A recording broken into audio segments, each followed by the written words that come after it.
ఇవాళ ఈ తెలంగాణ రాష్ట్రానికి నరేంద్ర మోడీ ప్రధానమంత్రిగా 10 ఏళ్ళు, పార్లమెంటు సభ్యుడిగా 5 ఏళ్ళు నువ్వేం తీసుకొచ్చినావో ఈ ప్రజలకు సమాధానం చెప్పు. ఆనాడు అయ్యో పాపం పేదోళ్ళ బిడ్డ గుండో అరగుండో ఏదో ఒక గుండు గెలవని కదా అని ఈ తెలంగాణ ప్రజలు నీకు ఓటేసిరు. మరి 5 ఏళ్లల్లా నిజామాబాద్లో గుండు కానీ కరీంనగర్లో ఉన్న అరగుండు కానీ ఇవాళ తెలంగాణ రాష్ట్రానికి ఇచ్చింది లేదు, తెలంగాణ రాష్ట్రానికి తెచ్చింది లేదు. నరేంద్ర మోడీ గారు జాతీయ ప్రాజెక్ట్ ఇవ్వలేదు, నరేంద్ర మోడీ గారు ITIR కారిడార్ ఇవ్వలేదు. ఇవాళ ఈ తెలంగాణ రాష్ట్రానికి నరేంద్ర మోడీ భారతీయ జనతా పార్టీ ఇచ్చింది ఏంటంటే గాడిద గుడ్డి ఇచ్చిండ్రు.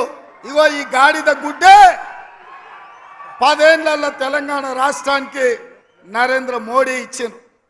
నేను ఇవాళ అడుగుతున్నా, మా సీనన్నని ఇట్లే పట్టుకోమంటున్నా, దీన్ని మాట్లాడినంతసేపు పట్టుకొని పేద ప్రజలకు తెలంగాణ సమాజానికి చూయించు.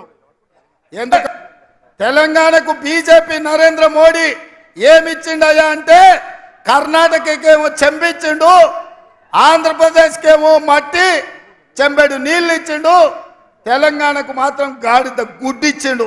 ఈ గాడిద గుడ్డిచ్చినందుకు గుండు అరగుండుకు ఓటేయాలనా నేను అడుగుతున్నా.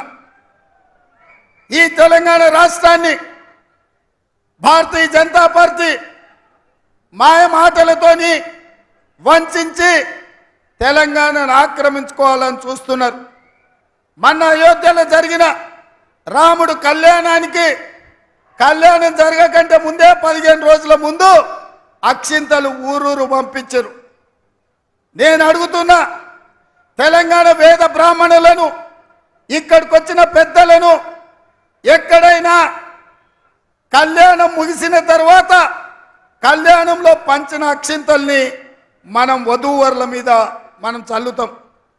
అక్కడ అయోధ్యలో రాముడు కళ్యాణం జరగకంటే ముందే 15 రోజుల ముందే అక్షింతలు ఊరూరా ఇంటింటికి ఇక్కడ బియ్యంలో పసుపు కలిపి అవి ఇంటింటికి పంపించిందంటే హిందూ సాంప్రదాయాలను అవమానించి హిందూ సాంప్రదాయాలను దెబ్బతీసే విధంగా కళ్యాణం జరగకుండానే అక్షింతలు పంచడం ద్వారా శ్రీరాముడిని అవమానించింది భారతీయ జనతా పార్టీ నాయకులు కాదా, బండి సంజయ్ కాదా అని నేను అడుగుతున్నా.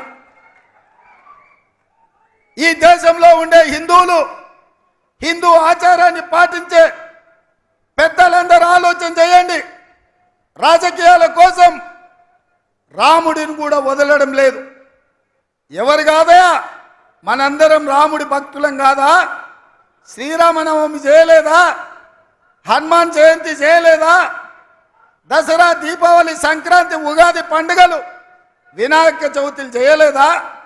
బతుకమ్మలు ఆడలేదా? బోనం కుండలు ఎత్తలేదా? అంతే.